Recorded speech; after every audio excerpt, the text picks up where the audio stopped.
Bem-vinda ao podcast da Joy by Letícia, Viva a Sua Melhor Versão.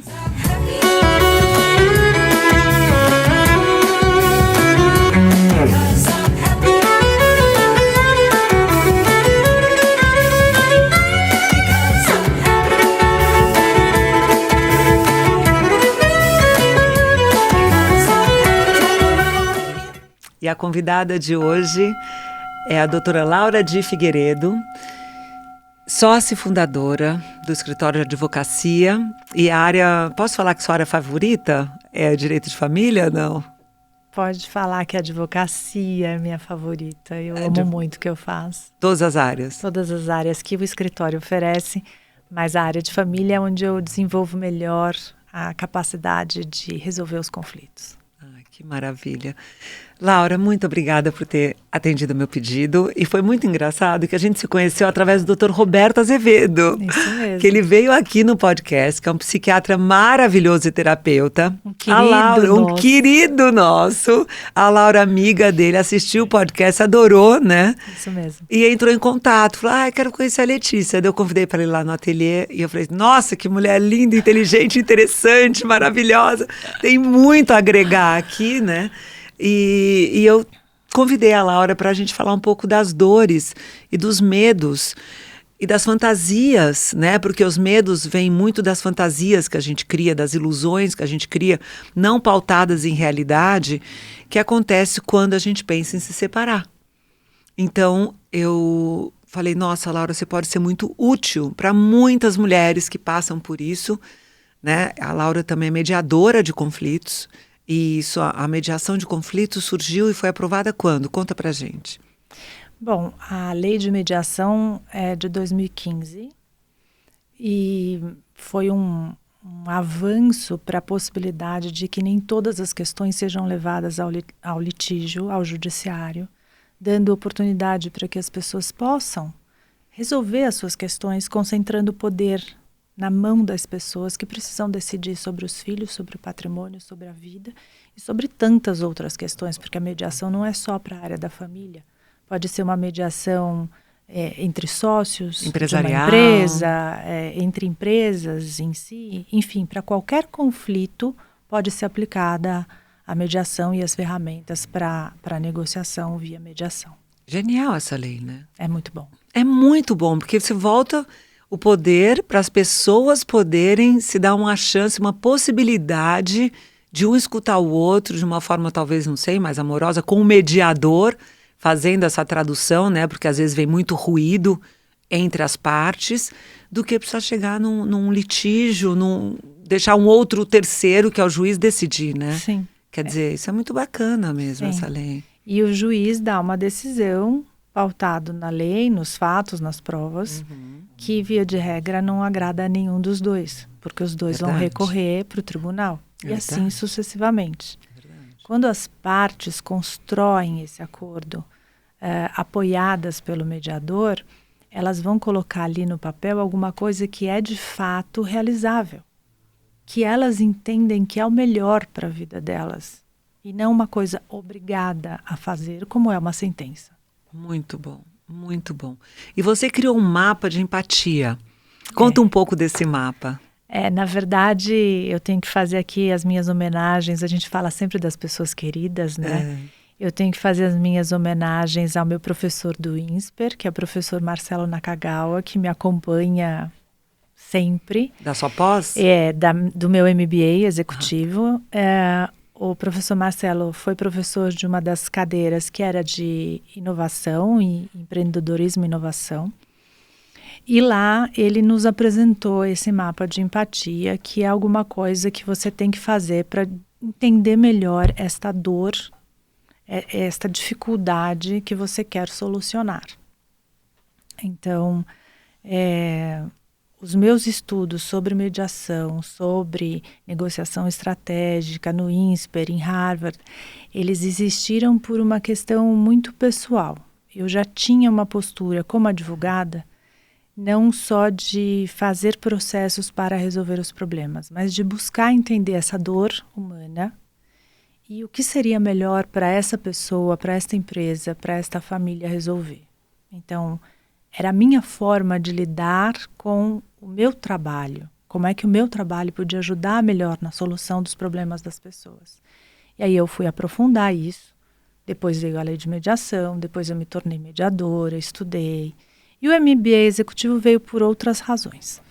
Mas lá a gente desenvolveu essa necessidade de entender melhor essa dor humana e usar esses conhecimentos que a gente já tinha do atendimento no escritório para que ele pudesse atingir mais gente, mais mulheres, onde elas estiverem, a hora que elas precisarem de informação. E para isso a gente usou o mapa de empatia, para entender bom. Como elas pensam, que elas sentem. O que elas sentem, o que é a dor, o que elas escutam, o que elas veem. Gostei muito, muito, muito. Quais são os ganhos? Vamos um por um aqui desse... Podemos? Sim. Eu trouxe um mapa de empatia, né, do projeto para você conhecer. Isso é um trabalho do MBA. Bárbara. E com isso a gente fez uma pesquisa com 30 mulheres de 30 anos até 63 anos. Mulheres que passaram por divórcio ou que estavam passando e que já sentiram essa dor. Para entender, é igual para todo mundo? É igual para todo mundo? Eu ia te fazer as perguntas agora. É igual para de 30 para de 60 e poucos? É igual. Vários itens aí, eles são coincidentes, mas ele tem nuances, né? Uma mulher de 30, ela tem uma história de vida bastante diferente daquela mulher que se divorciou aos 63. Com certeza. No passado, as mulheres eram... recomendava-se que a mulher casasse muito cedo, vamos dizer assim, não é? Uhum. Lá, muito no passado, os pais, as famílias aqui escolhiam com quem a mulher ia casar, né? Então, se a gente voltar na história... e essa mulher não trabalhava. Não. Então, ela cuidava da família, ela cuidava do marido, ela sabia tocar piano, cantar, cuidava dos filhos, etc. E não tinha nenhuma receita. Pensa que, antecipando um pouquinho para os dias de hoje, a gente tem muitas mulheres nessa situação. Até que têm uma formação profissional, mas que decidiram se dedicar exclusivamente à família. Sim.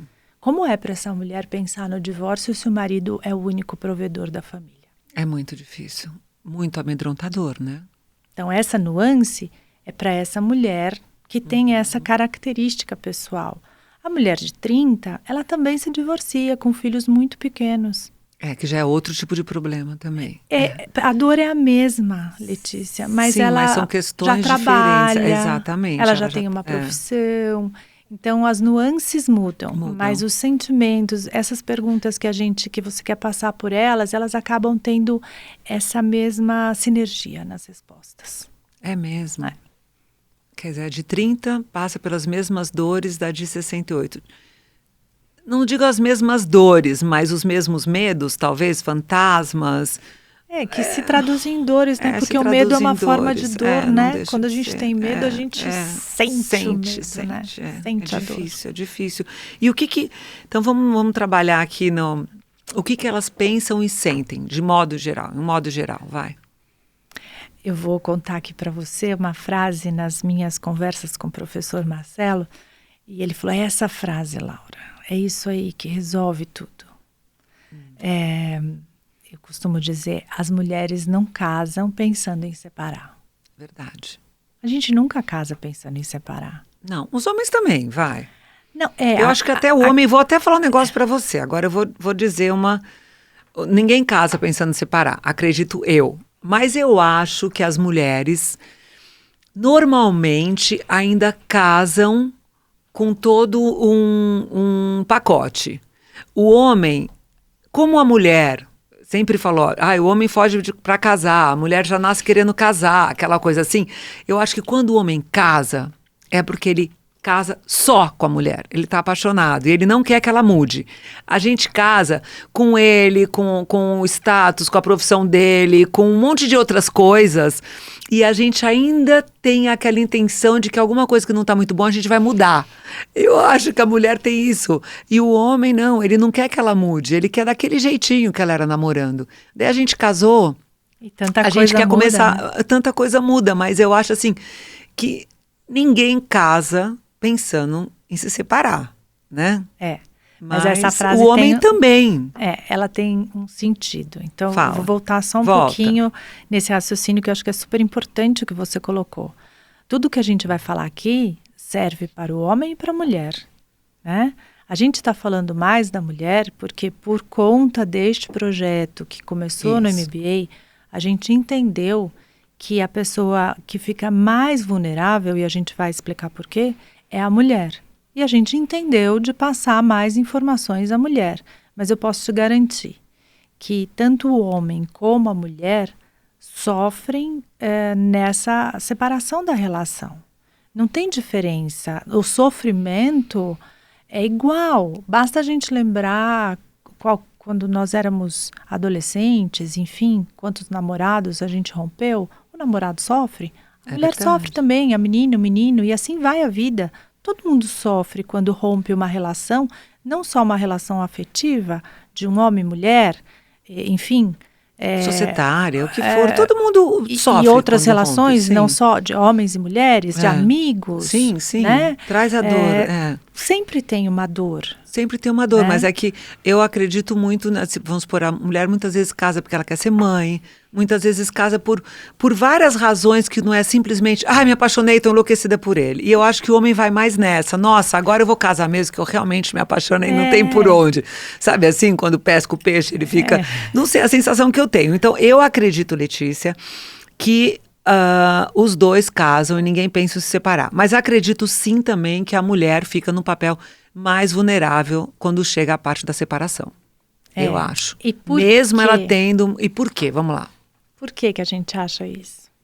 Porque quê? eu acho que quando a mulher casa, além de tudo isso que você colocou, tem sempre um lado do romantismo. Exato. O casamento é para sempre. Pra sempre. Vai a me mulher proteger. é naturalmente alguém que gosta de proteção. A mulher é agregadora. Então, hoje não tem mais dúvida sobre esse perfil feminino que é mais agregador. Nas empresas. Então, a mulher na empresa, ela se preocupa com os funcionários, ela se preocupa com a saúde, ela dá atenção para todo mundo. A mulher é assim. É da natureza da mulher cuidar, exato, né? Proteger, exato. cuidar. Então, quando ela vê que ela está constituindo uma família, que ela tem filhos, ela não pensa se o amor acabou. Ela não pensa, o amor acabou e eu vou me separar. Pera, essa aqui é a minha família, esses aqui são os meus filhos não podem sofrer.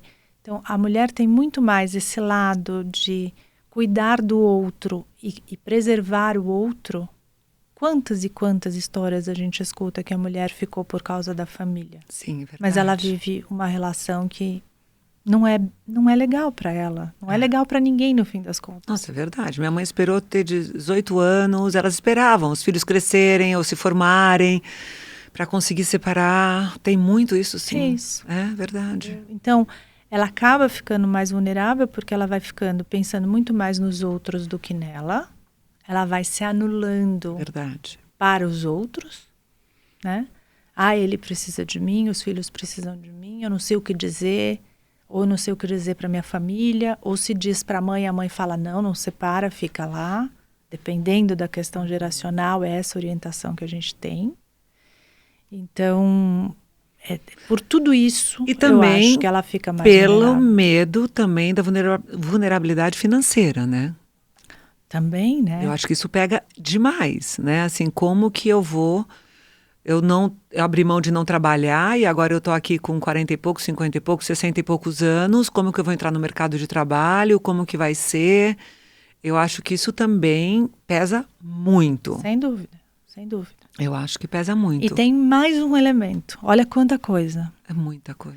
O homem, seja pelo trabalho, pela forma de vida, ele está mais acostumado a lidar com situações desafiadoras, com reveses. Ele está mais acostumado a falar com advogados, a contratar advogados. A mulher, muitas vezes, ela nunca falou com um advogado. Assim, em termos profissionais. Ela pode ter uma amiga que ela vai consultar nesse momento, óbvio. Mas está no dia a dia deles, né? Exato. Então, até nesse momento, ela fala assim, não, mas como é que eu vou fazer? Para quem eu vou recorrer? É verdade. Com quem eu vou contar? Como é que eu contrato um advogado? Quanto custa isso? É verdade. Não tem noção, né? É verdade. Então, são muitos desafios, e todos esses desafios que a gente falou, eles são permeados pela falta de informação. Porque se a gente voltar naquela frase, a gente não casa pensando em separar, a gente não se preparou para esse momento durante a vida. Porque a vida também consome, eu tenho que cuidar dos filhos, eu tenho trabalho, eu tenho isso, tenho aquilo. Ninguém vai ficar pesquisando o que acontece quando vem o divórcio, né? Não. Você não fez isso, né? Não. Nem eu. Não. Aí quando vem, você fala, uau, e agora? É um susto. É um susto. Então, assim, o que pensa e que sente exatamente? Ela pensa que ela pode não ultrapassar essas dificuldades, então ela tem muita insegurança, né? Ela pensa que ela pode não ter recursos para se manter, tudo isso que a gente falou. Ela pensa como ela vai manter os filhos na escola que estão, ou emocionalmente, como vou contar isso para os filhos. Então, para a mulher, tem toda essa delicadeza com esse momento. Como nós vamos fazer para contar para os nossos filhos? O pai chega e fala, olha, acabou, vamos separar da sua mãe. Simples assim. E porque é isso, né? Mas a visão da mulher é diferente, por tudo isso que a gente falou. Então, o que ela pensa e o que ela sente, ela pensa que ela pode não ultrapassar, que ela não, talvez ela não tenha recursos até emocionais para passar esse momento, financeiros e toda essa estrutura necessária. Então, ela sente muita insegurança, muita insegurança. E o que ela vê? Ela vê, se a gente pensar ao redor, ela vê uma porção de histórias semelhantes, cada uma com as suas dificuldades, porque vamos combinar que ninguém acorda para um café da manhã ensolarado e fala, quero me separar de você, Letícia. E aí você responde, eu também, Laura.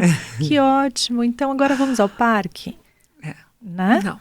Então ela escuta todas essas histórias, o que dá mais angústia, mais ansiedade, mais medo. E ela vê, o que dá muita confusão, ela vê algumas histórias que foram bastante satisfatórias. Por exemplo, comigo foi assim, olha, eu consegui isso, consegui aquilo, deu isso, deu certo, tal, tô bem. Mas não é para todos os casos. É verdade. Então isso confunde muito, porque cada uma tem uma realidade. E aí você precisa trabalhar as questões de acordo com aquela realidade.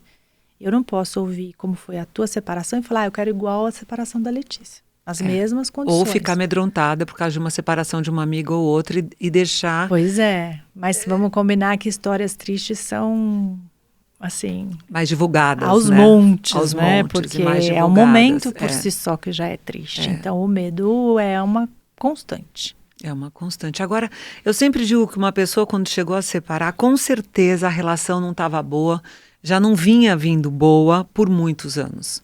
Não são nem meses, acredito eu.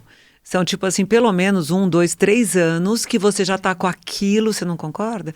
Que aquilo já não tá azedando, tá legal. Mas é igual a história do sapo na panela. Sabe qual que é essa história? Então você põe ele lá, a água tá similar à da lagoa, o sapo vai ficando... Tá gostoso, liga o fogo, a temperatura vai esquentando, ele não vai percebendo e tal, até que ele acaba inchado, cozido, fervido lá naquela água. E não consegue mais sair. E não consegue mais sair por lá fora. Então, assim, será que as pessoas são pegas de surpresa? Eu não consigo acreditar nisso. Quando fala, nossa, não podia imaginar, será que não foram dados sinais? Será que não é possível que a pessoa não percebeu? Por que será que a gente se distrai e não percebe os sinais que estão sendo dados, ou as conversas, ou os sinais físicos trocas, do distanciamento, né? Que vai rolando, né? De distanciamento físico, né? Daí vai rolando um distanciamento emocional, daí vai rolando aquela coisa que dali a pouco não tem um papo bom, não tem mais nada, e as pessoas parece que não querem entrar em contato com o que está acontecendo, e a sujeira vai sendo colocada embaixo do tapete, até uma hora que morre cozido e daí leva um susto, né? Então, assim, Por que o ser humano prefere não enxergar e lidar com os fatos reais? Porque eu sei que não tem nada a ver com a advocacia, mas... Não, mas a pergunta é profunda e é linda. Né, assim, somos mulheres aqui, mais ou menos na faixa etária dos 50, você também já foi divorciada, eu também.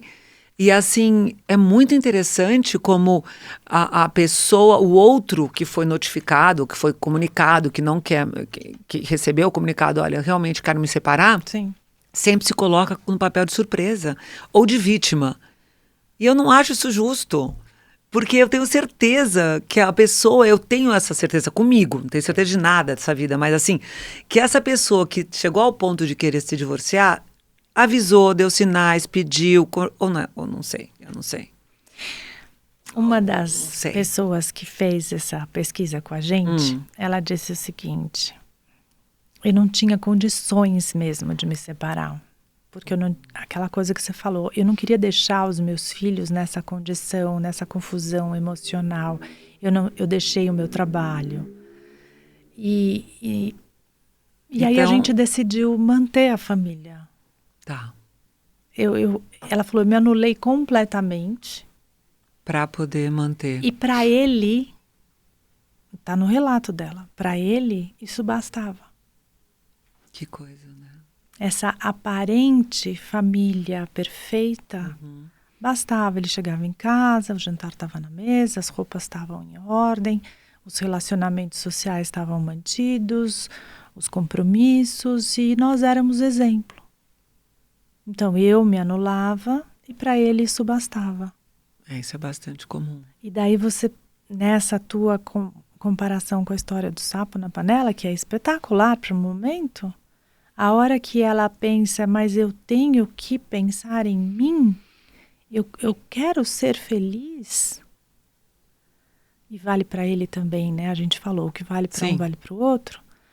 Vale para qualquer relacionamento afetivo, onde as pessoas quiseram juntas construir uma família, ela já não consegue mais. Porque se aos 40, aos 50 ela tem dificuldade de voltar ao mercado de trabalho, tem uma hora que não vai dar mesmo.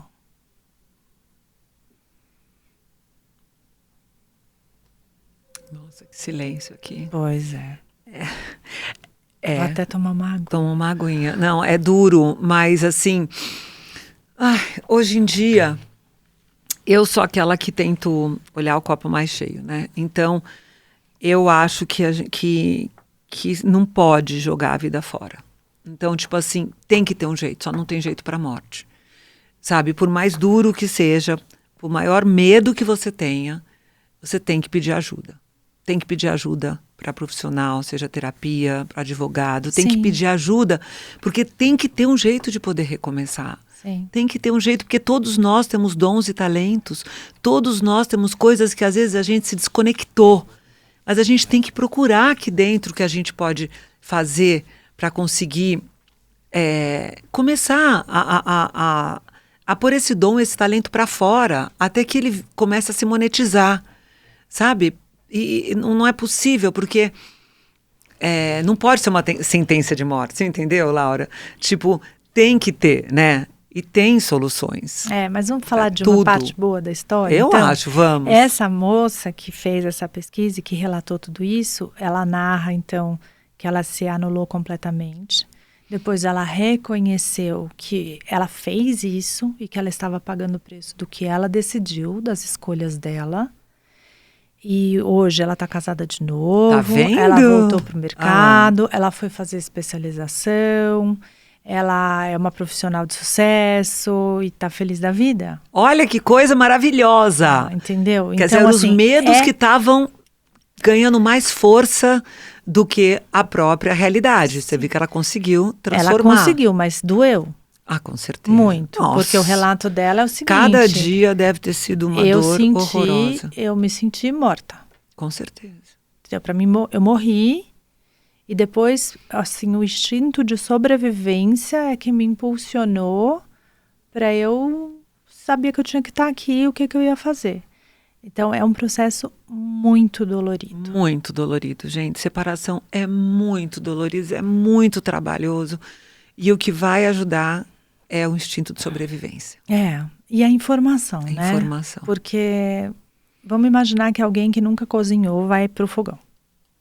Se ela não tiver a mínima orientação, ainda que tenha uma receita, vai dar tudo errado. Ela vai se queimar e etc e tal, né?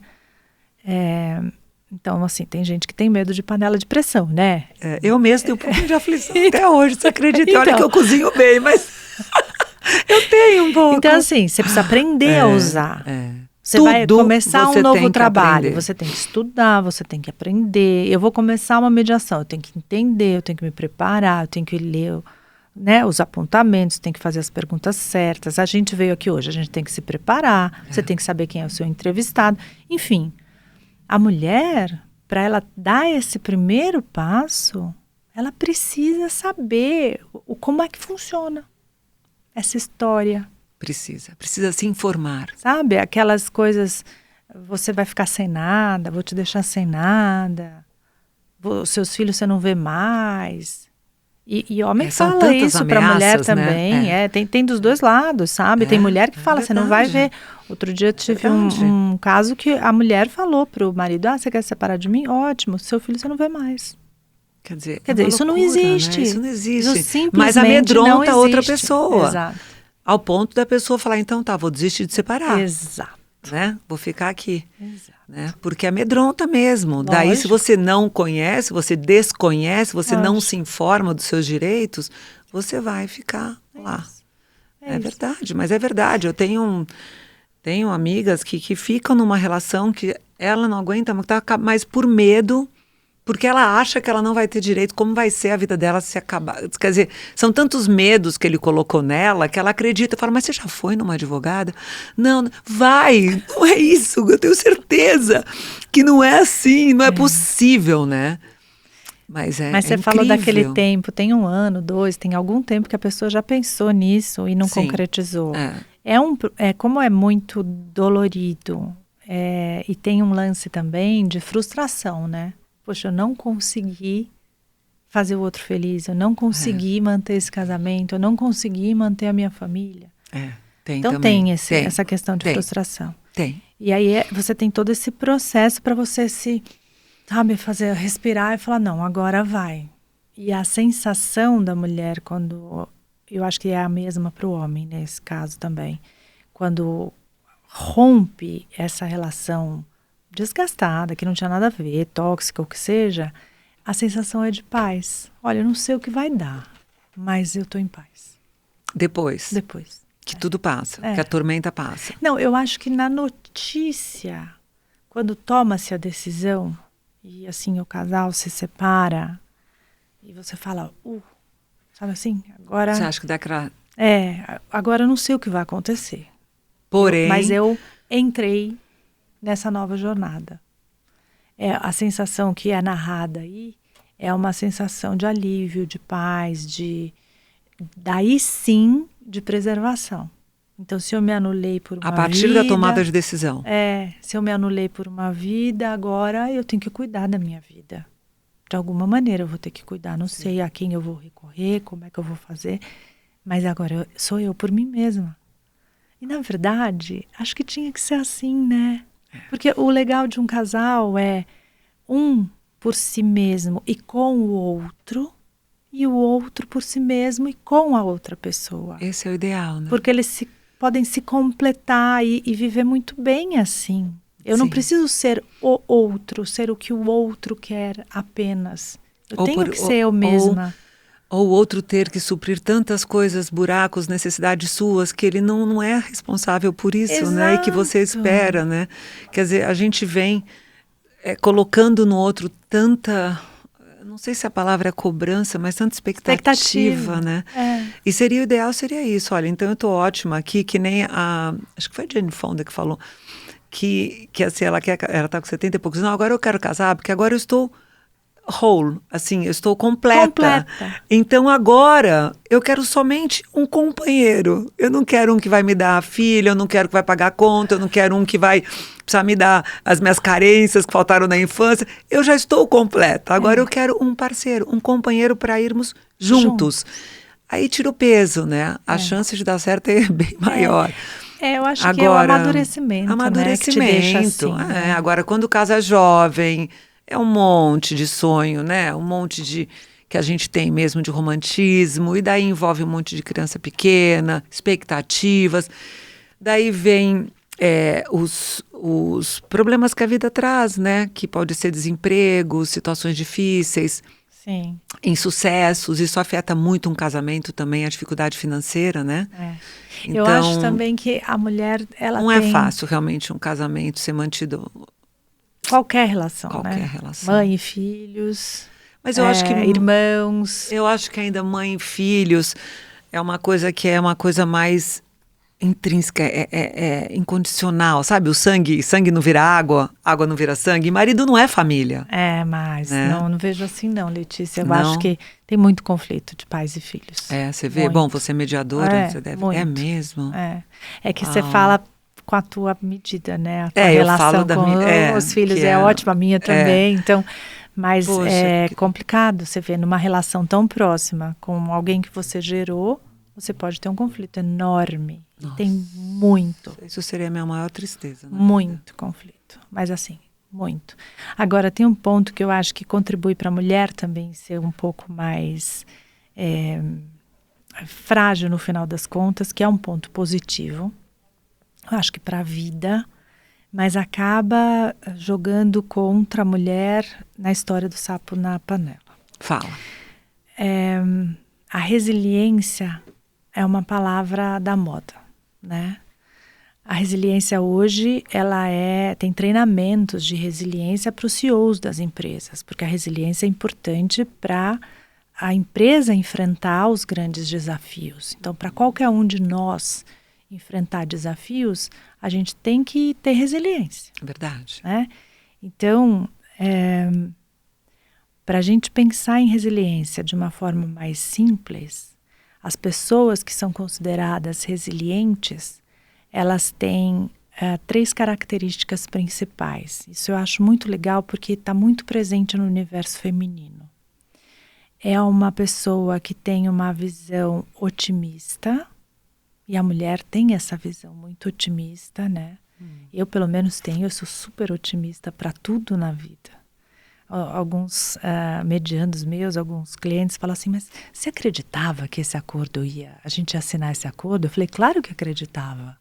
Que bom. Porque você não acreditava? Ele falava, não, eu não acreditava, mas foi ótimo. Eu falei, então, mas eu estudei vocês antes para saber que eu ia aceitar fazer essa mediação, né?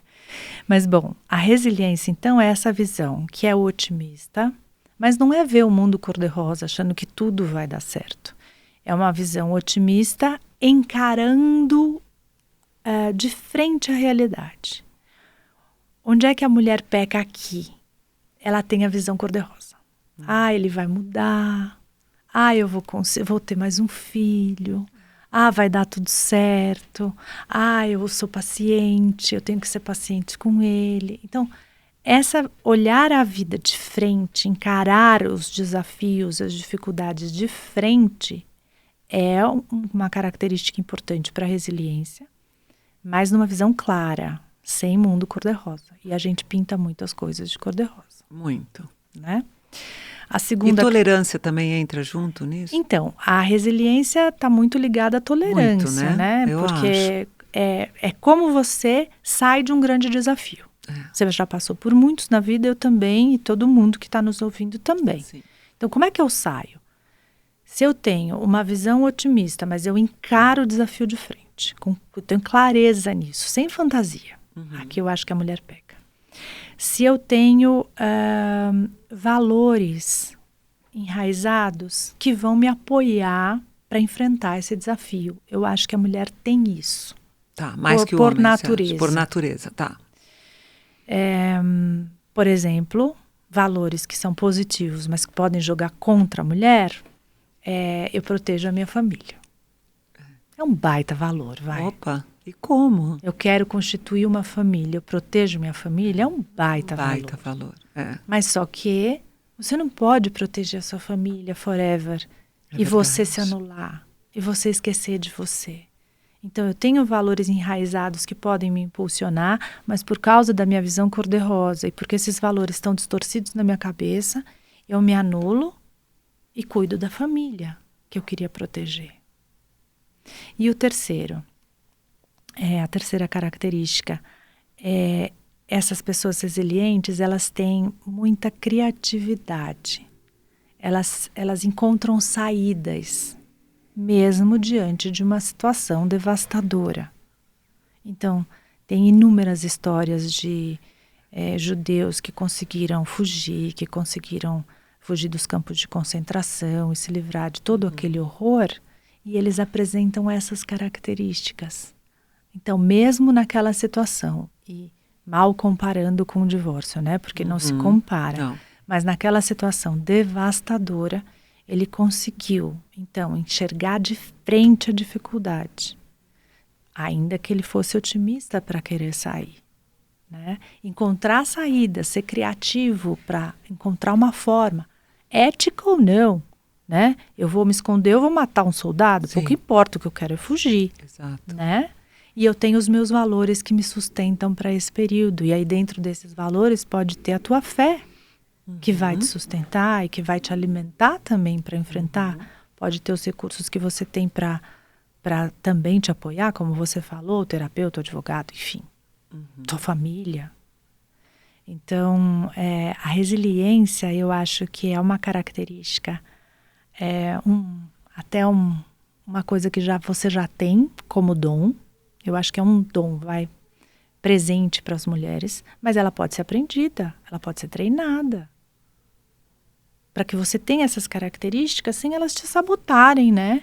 Exato. Porque, ok, eu tenho o meu valor que é cuidar da minha família, mas calma, você tem que cuidar de você também. Não, com certeza, Né? com certeza. Com certeza. Mas é que eu também vejo homens com essa resiliência, com esses valores. Você acredita? Não, é lógico que eu acredito. Eu vejo também homens que não saem do casamento por causa da família, para proteger a família, porque é pela instituição família, sabe? Ou pela resiliência. Não, isso aqui vai ter que dar certo. Ou pelo, sabe? Eu acho que na verdade, todo mundo vem com aquilo de que eu quero que dê certo. Né? Eu quero fazer para dar certo, né? Por isso gera tanta frustração quando vem o rompimento. Sim, né? Sim, porque ninguém casa pensando em separar. Ninguém casa pensando em separar. O que a gente está falando aqui é de ser humano.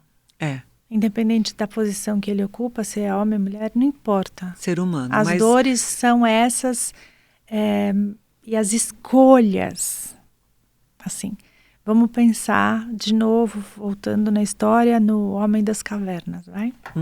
A mulher ficava lá na caverna, cuidando do filho, não sei o que, limpando a caverna. E ele ia caçar. Ele era o provedor. Sim. Nós temos registros históricos de tudo e a gente espera isso do masculino, e a gente gosta, né? A gente gosta do homem provedor. Que, claro, macho, que protege, né? que cuida. Por quê? Porque a gente tem esses registros históricos. É verdade. A gente tem um registro histórico de que a gente procura e espera um príncipe encantado. Ou não? Quais foram as histórias que contaram para as meninas? É isso. Né? Com certeza. Então, todos esses registros que estão aí em algum lugar, eles nos atrapalham. Eu acho que nos atrapalham muito. Muito, mas a gente tem. Eu não vou negar, eu também tenho. O autoconhecimento para você falar, não, pera um pouquinho. Assim. Aqui é filme de princesa. Não tem o príncipe encantado. Não. Então, assim, o que te baliza? Qual é, onde você pode se balizar um pouco nessa situação de puro conflito? Com informação. Com certeza. Mas aí a gente tem um problema seríssimo, que é o quê? Excesso de informação. Também. Qual é a informação que vale? Então, a receita do divórcio da minha amiga serve para mim? Exato, Então, quantas pessoas chegam no escritório e falam, olha, minha amiga se divorciou, ela fez esse acordo aqui, eu quero igual, tá? Não existe, né? Pera, mas você é casada com o marido dela? Né? Porque A sua vida é complicado, diferente, a sua história é diferente, o seu patrimônio é diferente, é tudo diferente. Tudo diferente. Né? E outras que chegam assim, olha, meu marido pediu para eu assinar esse acordo aqui, eu assinei, mas eu tenho certeza que esse acordo foi ruim para mim. O que você pode fazer por mim? E por que você assinou, né? Boa pergunta. Mas pelo romantismo, pelo medo, assinou? Por acreditar que... Por tudo isso. É muito. Porque o advogado, ele arrumou, e eu não tinha advogado. É isso mesmo. E o que eu ia fazer, Laura? Eu estava lá no advogado, ele me deu um papel, falou que era para eu assinar, o que eu ia fazer? E se não assina, então por que você não quer assinar? Ou você não confia em mim? Ou então tem algum interesse aqui? Quer dizer, é uma saia justa, então você vai e assina, né? Faltava o quê? Eu tenho uma outra também, amiga, que está nos Estados Unidos, no caso, ela nem lembrava, separando agora, depois de 20 anos, ela não lembrava que ela tinha assinado um pacto. E depois de 20 anos, ela falou assim, meu Deus, eu tô há 20 anos aqui, larguei tudo, e agora eu não vou... Tchau, toma, tem um pacto. Nossa, eu nem lembrava que um dia eu assinei isso. Porque ela viveu o casamento e não teve tempo para pensar nisso. E possivelmente, lá atrás, quando ela assinou o pacto... Ela não se preocupou em ler, ela não se preocupou em discutir. Nada, procurar porque é chato, um advogado. Dá vergonha, você fica meio assim. Parece que então, né? Em nada. Gente, né? É o sitting duck. E agora, com 60 e poucos anos, fala, gente, eu não sabia que tinha esse pacto. Mas olha, ele sabia, né? Ele sabia? Ele mostrou o pacto. Ele sabia, olha que ele cuidou disso lá atrás. E por que a gente faz isso? Não, e aí eu te pergunto, nossa, será que ninguém casa pensando em separar? É verdade. Ela não casou, usando o teu exemplo. Nossa! Ela não casou pensando em separar. Essa com certeza absoluta. Porque ela escolheu lá o regime de separação total, ela fez o pacto antinupcial e levou a vida. Levou, se entregou. Mas ele não, ele cuidou do pacto lá atrás e do regime. Caso... Que coisa. Então também tem gente que casa pensando em separar, Letícia. É verdade. Também Ai, tem. meu Deus, como é difícil ser humano. Fala sério, como é difícil. Não tem regra pra nada, né? É muito, muito difícil. Mas quais são os ganhos que você vê aqui nesse mapa da empatia? Bom, aí... Como eu falei, esse mapa surgiu por conta do MBA, de um projeto que a gente desenvolveu lá.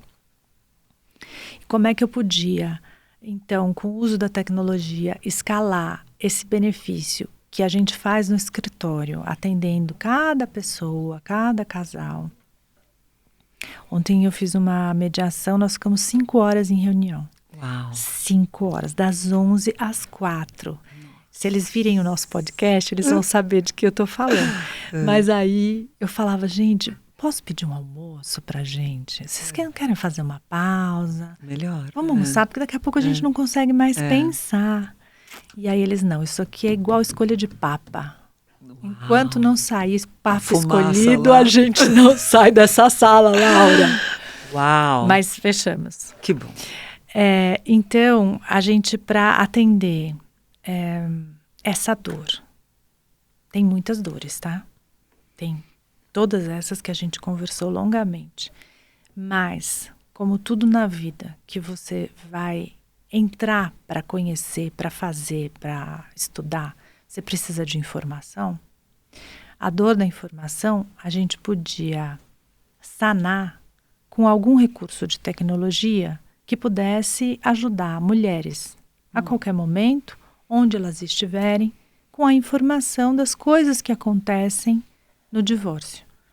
No lugar delas entrarem no Google ou terem que falar com alguém que elas não sabem se a informação vai se ajustar ao caso dela ou se a informação é real ou não é, elas têm um lugar seguro, com informação que é a lei, ou é uma decisão do tribunal, ou é um precedente, enfim, uma informação segura que vai balizando. Então, assim, dúvidas simples. Será que eu tenho direito à pensão? Será que eu tenho direito a alimentos se eu não trabalho e ele pediu o divórcio? E aonde tem esse lugar? Aonde tem esse lugar? Esse é o resultado do projeto que eu desenvolvi com o professor Marcelo Nakagawa. Você sabe que na minha formatura do MBA eu ele era o paraninfo. Então, a minha turma homenageava ele, né? E aí ele fez uma homenagem a mim. Ai, que demais. Não, foi incrível, né? Porque ele falou que pessoas que têm esse pensamento de servir ao outro, né? E essa curiosidade para desenvolver projetos novos, para ajudar, para servir, etc., são as pessoas que movimentam a sociedade, né? Como você aqui nesse podcast, que fazendo lindo, tanta que tenham mais informação. Lauras no mundo. Muito bom, Laura. E aí a gente criou uma plataforma que é muito recente, muito nova. Eu me formei esse ano, para você ter uma ideia, né? Que chama Pra Ser Clara. E o Pra Ser Clara, então, traz informação. Eu sempre fui da academia, eu sempre fui professora, muitos anos da vida. Então, ali eu estou transmitindo conhecimento jurídico. Maravilhoso. Gente, eu já estou seguindo. Pra ser clara, não é para ser, é pra Isso. ser clara. É como falando, pra ser clara. Pra ser clara. Olha. E lá você vai ter um monte de dúvidas que você vai estar tirando lá nesse Instagram. A gente vai falando sobre temas que permeiam, né? Que estão aí relacionados a esse momento de ruptura do relacionamento. Então, a gente fala de como é que você pode escolher o seu regime de bens, como o regime de bens vai impactar na sua partilha, no futuro, para quem está se casando, por exemplo. O que é um pacto antinupcial, o que é uma paternidade socioafetiva com essas famílias que são constituídas já com filhos. Então, eu tenho filhos do primeiro casamento, tenho do segundo casamento, agora eu estou no terceiro casamento, mas ele é um pai de verdade. Então, será que ele não quer estar na certidão de nascimento do meu filho? Ele não é o pai biológico, mas ele pode estar lá na certidão. Olha que informação bacana. Muito. Tem 2 pais na certidão de nascimento. Pode. Eu não sabia. É a paternidade socioafetiva. Que lindo. E isso permeia as situações do divórcio, né? Porque se eu me divorciei, eu tenho um filho do primeiro casamento, eu me caso de novo, ou vou estabelecer uma união estável, essa pessoa que agora vai ser pai do meu filho, de fato, pode querer ser pai reconhecido na certidão de nascimento. Nossa, que bacana. Isso não tinha na minha época. Então, é relativamente recente. E vale também para a maternidade socioafetiva. Olha que coisa bacana, né? Gente, e lá nesse Instagram você tira todas essas dúvidas. Você vai falando, cada dia tem um tema. Isso, a gente vai colocando informações, todas essas que são importantes e que podem resolver os conflitos familiares. Mais do que isso, que podem deixar quem está ouvindo, quem está escutando e acompanhando, ciente de coisas assim como essa que você falou, não sabia. É verdade. Entendeu? Para ter um pouquinho mais de segurança, um pouquinho mais de pé no chão. Não, ainda mais que hoje em dia está tendo tanta separação, todo mundo com criança pequena, né? Porque eu acho que a tolerância está menor. Então, assim, as mulheres também estão mais independentes financeiramente, então tem um pouco mais de voz.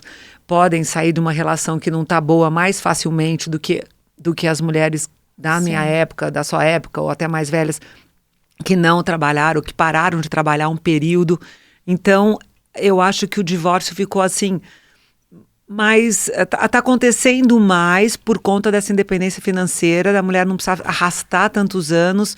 Sim. Não sei se você sente isso no seu escritório, mas então é interessante saber, porque daí se ela refaz a família e tem criança de 3, 4, 5 anos e encontra o amor da vida e aí deu mais certo, ela tá mais madura. Sim. Né? E assim, exato. E aí, de repente, pode rolar essa, como que chama? Paternidade? Socioafetiva. Socioafetiva. Bonitinho isso. Porque o que justifica hoje as relações são os laços de amor. É mesmo. Verdade, não são os títulos, os vínculos né? biológicos. Né? É. E aí a gente está lá, assim, muito como... Eu acho que é por isso que isso é recente. Exato. Interessante. É um canal de informação com uma função muito didática. Fácil de entender. Uma função social. Social. Você está se doando para ser um canal de realmente informar as pessoas, tirar um pouco os mitos, os dramas, os medos, falar o que a lei diz. Isso. Né? De uma forma, é uma doação que você está fazendo. Parabéns. Você está servindo sem fins monetários, né? Isso. E para que a gente... Você deve estar muito feliz. É uma forma de realizar, né? De realizar em escala o que você já faz, né? Com certeza. Eu gosto muito de quando um casal percebe que, nossa, a gente conseguiu um acordo, né, amigável, A gente né? conseguiu resolver a nossa vida. Nossa, isso é maravilhoso. Eu digo assim para eles, olha o exemplo que vocês vão dar para os filhos de vocês. Exato. E Vocês decidiram a vida de vocês e a vida da filha de vocês. É verdade. Olha E poupar de briga, né? Poupar, porque assim, quem paga o preço são as crianças, tadinhos, de um litígio, né? Sim. As crianças. O Ramute, que você fez a entrevista da anterior, resiliência né? humana. Ele falou assim, Laura, as crianças hoje, elas têm altos índices, altos diagnósticos de diabetes por conta Fundo emocional. de problemas de pais separados. Não, é muito difícil, porque quando eles te põem no fogo cruzado, é horrível. Eu vivi isso com os meus pais. Tudo bem, eu tinha 15, dos 15 aos 18, a separação foi um show de horror. Bom, antes, acho que a vida inteira. Mas daí, depois, eles te põem no fogo cruzado. E o pai fala mal da mãe, a mãe fala mal do pai. E um sempre sai de vítima, daí, no meu caso era meu pai, o vítima, daí fala mal da mãe. Eu falo, escuta, um dia vocês se amaram lá atrás, vocês que se escolheram. Eu não tenho que pagar esse preço. Exato. Vocês se escolheram. Eu falo isso para eles. Quer dizer, não é justo com os filhos ficar, né, recebendo essa raiva que eles desenvolveram, né? Então, assim, é muito feio. Eu não quis passar isso com os meus filhos. Eu sou separada, já tive 2 separações e, graças a Deus, foi em paz com os pais. E é isso, prezando a saúde mental dos meus filhos. Em algum momento, este casal teve alguma coisa de bom, né? Óbvio, eles transaram. Eu falo, gente, eu sou resultado de um ato sexual de vocês. Eu falava, juro, me deixa em paz. Vocês transaram, tiveram orgasmo, e agora vem encher minha paciência. Pô, mas não é. Mas você tinha 15 anos. Imagina criancinha. Com 2, 3. Tadinhos. Não envolvam os filhos, pelo amor de Deus. Eles são inocentes de um ato sexual. Pura e simplesmente. Eu fico louca quando eu vejo criança sofrendo. Já basta essas coisas de guarda compartilhada e vai malinha pra cá e vai malinha pra lá, pecado. E ainda falar mal pra uma criança, tadinhos. Gente, não dá. Criança é sagrado. Pra mim, criança é sagrado. Não pode mesmo. Não Hoje, pode. A gente já Depois você vai gastar uma fortuna em terapia com essa criança. Ela vai sofrer tanto pra conseguir arrumar a cabecinha. Então, não vale a pena. Se conseguir, né? Se conseguir. Porque senão vai arrastar esses... Eu tive ontem com um cliente no escritório que ele falou, ai, doutora, eu vou ficar solteiro mesmo. Porque é tanta confusão. Aí, tá vendo? Ele falou assim, é um casal que você estava mediando, que ele passou pela sala de reunião. Aí ele estava numa outra sala, eu falei, é um casal, eu fiz um acordo no divórcio. Então, cada vez mais eu me convenço que eu não vou casar mesmo. Olha que triste. Confusão. Olha que triste. Fora os registros que ele já tem, né? Dos pais, do divórcio dos pais e tudo mais. Passar uma semana lá no escritório, ele não casa nunca mais. Coitado, traumatiza pra sempre. Não pode, gente, né? Não pode. A gente tem que tentar manter uma amizade, né? Gratidão também por tudo de bom e de ruim. Eu lembro que o meu primeiro marido, eu me separei, eu falei assim, obrigada por tudo de ruim que você me fez. Você acredita? Eu casei grávida aos 21, separei aos 23 e estava com uma bebê. E daí eu lembro que eu falei essa frase, eu falei assim, obrigada por tudo de ruim que você me fez, porque agora eu vou poder escolher, fazer uma escolha muito melhor, que eu ainda quero casar e ter um casal de filhos. E assim foi feito, porque graças a Deus. Mas você tem que agradecer, porque ninguém te faz mal se você não deixar. Né? E eu me dou extremamente bem com ele. E foi ótimo. Eu falei, a vida inteira você vai ser o pai dela, eu vou ser a mãe dela. Né? E você pode casar 10 milhões de vezes, eu também. Então vamos ter uma relação boa em prol dela. E assim nós fizemos, sabia? E ele é ótimo, foi ótimo, super bom para amar a vida toda também. Então dá para você construir. Né? E agradecer até o que você sofreu. Porque... Sim. Mas é que você tinha um histórico, eu tinha um que histórico te ensinou. Que me ensinou. E eu não quis que a minha filha... Você aproveitou o teu ensinamento e aplicou. Eu não queria que filho nenhum sofresse por uma escolha minha. Sabe? Por uma escolha minha. Então, assim, eu não queria. De verdade. E assim foi. Foi um amadurecimento. Foi um amadurecimento. O divórcio dos teus pais dolorido foi um amadurecimento para a tua vida, para você não repetir aquele erro. Foi mesmo. Não, e Deus foi tão bom para mim que meu segundo casamento, que o pai dos meus outros 2 filhos... ele foi criado por um stepfather, por um padrasto desde os 2 aninhos. Ele foi o melhor padrasto da vida para Marcela. Por exemplo, hoje, se tivesse sido nesse tempo essa lei, ele até ia gostar de participar da certidão de nascimento, sabia? Sim. Ele foi muito bom. Deus foi tão bom, Deus é tão bom para mim, que ele me deu esse presente. Então ele veio com essa sensibilidade do padrasto que ele ama e tá com a mãe dele até hoje. Ele faleceu, mas enfim, eu tô com 56, ele tá com 59, então o padrasto que ele chama de 57 anos. Então assim, ele veio uma pessoa que foi amada pelo padrasto e deu todo esse amor também para minha filha. E replicou o aprendizado. Replicou o aprendizado. Olha que lindo. Então, assim, dá pra gente refazer a vida, reconstruir famílias. E dá pra gente fazer essa troca de aprendizados. Dá pra fazer essa troca de aprendizados, não cometer os erros que os pais cometeram, né? E sempre priorizando o amor. E, gente, de verdade, o agradecimento. Foi bom até aqui, não foi bom até aqui, mas eu aprendi tudo isso. Então, vai com Deus. Obrigada. Tira o ódio, pelo amor de Deus, o máximo que der, claro, não estou dizendo relações abusivas horríveis, eu não tive, graças a Deus, tive bons maridos, bons ex-maridos, tá tudo bem. Mas assim, porque eu tento olhar com esse olhar também, né? E eu acho que é importante, pelos filhos, sabe?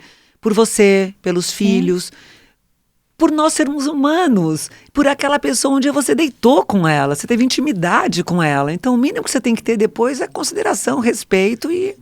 Sim. Sei lá, agradecimento por tudo, um fechamento, não sei, penso eu, né? Tem muitos traumas, muitas mágoas. E depende mágoas. dos dois lados, obviamente. Algumas situações não permitem Não tem como, né? Isso que eu falo, situações abusivas, relacionamentos cruéis, abusivos, não permite mesmo, claro, não é o meu caso. Desequilíbrios muito grandes também, aí não dá, Mas, quando as partes têm um pouquinho de amadurecimento suficiente para sentar junto e entender que podem resolver por elas mesmas, com um pouquinho de ajuda, né? Com as ferramentas certas, aí é muito gratificante para todo mundo. É uma vitória. É verdade. A cada mediação é uma vitória. É verdade. A gente estourou o tempo aqui, nem sei dizer o quanto, mas é que tá muito bom. Você é maravilhosa, é linda, é querida, é generosa, é uma pessoa tão boa, adorei. Adorei que você fique na minha vida. Que bom. Muito bom. Eu quero que você puxe uma cartinha aqui de uma perguntinha. Eu adoro essas coisas. Vamos lá. É pra você ou pra mim? Você. Quer óculos? Quer que eu... Olha só, facinho de responder. Muito fácil. Quais são as suas maiores forças internas? Eu vou falar uma. Amor. Ai, que lindo. Amor. Que lindo, que lindo. Amor por todos, pelo ser humano, pelo meu trabalho. Tudo que eu faço, eu coloco muito amor. Essa é a minha maior força interna. Eu diria, a maior. E parabéns. Deus, né, na vida da gente, para dar esse amor e essa condição da gente poder fazer o que a gente pode. Parabéns, dona Laura. Agora diga aqui, deixa uma frase aqui, se você fosse colocar no outdoor na Times Square. Que frase que você vai falando lá com todo mundo? Eu falaria o seguinte... Concentre o poder nas suas mãos. Uau. Nem completaria, não entregue para o juiz. Mas dizer concentre o poder nas suas mãos é pensar muito em você. Concentre o poder nas suas mãos. Maravilhoso. Maravilhoso. Parabéns. Laura, muito obrigada. Foi um prazerzão ter você aqui. E que possamos nos encontrar muitas vezes. E o Instagram Pra ser clara, desse jeito, pra ser clara. Gente, vai lá que vale a pena. Vocês vão tirar muitas dúvidas. Eu mesma tô adorando. Ótimo. Obrigada, linda. Obrigada, querida. Obrigada a todos que participaram aqui conosco. Até o próximo.